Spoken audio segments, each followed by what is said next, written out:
मैंने सुना है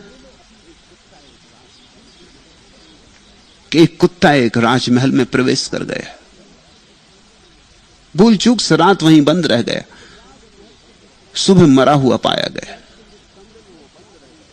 क्योंकि राजमहल के जिस कमरे में वो बंद रह गया था वो दर्पणों से बना था।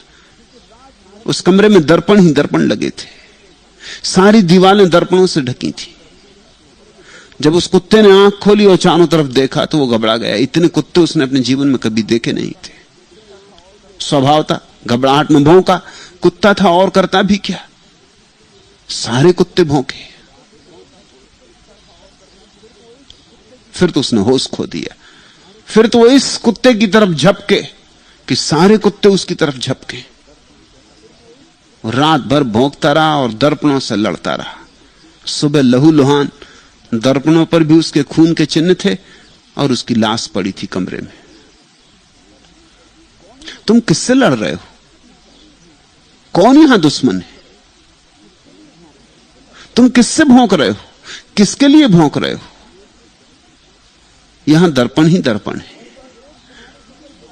एक ही बहुत रूपों में झलक रहा है और वह एक तुम्हारे भीतर विराजमान है, तुम्हारे बाहर भी तुम्हारे भीतर भी। जरा उपाधि से मुक्त हो जाओ और उसे देखो। और उपाधि से मुक्त होने में क्या अड़चन है? क्योंकि उपाधि सिर्फ थोपी हुई है। जैसे तुमने वस्त्र पहन रखे फिर भी भीतर तो तुम नंगे ही हो ना। कितने ही वस्त्र पहन लो, नंगापन मिट नहीं जाता वस्त्रों से, सिर्फ अंदर छिप जाता है। ऐसे ही उपाधियां ऊपर ऊपर होती, भीतर तो तुम नग्न ही हो, भीतर तो तुम दिगंबर ही हो। उपाधियों के पार तुम अभी भी निरुपाधि हो। मनुष्य के भीतर भी अभी तुम परमात्मा हो। स्त्री के भीतर, पुरुष के भीतर, हिंदू मुसलमान के भीतर तुम वही एक हो। आदित्यवत, जैसे सूर्य अलग अलग जल सरोवरों में झलकता है, ऐसे ही वह एक अलग अलग उपाधियों के दर्पण में झलका है।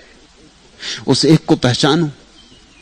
उस एक को पहचानते ही युद्ध मिट जाता है, हिंसा मिट जाती है, वैमनस्य मिट जाता है, वैर क्रोध सब मिट जाता है। उस एक की पहचान के साथ फिर आनंद के सिवाय और बचता क्या?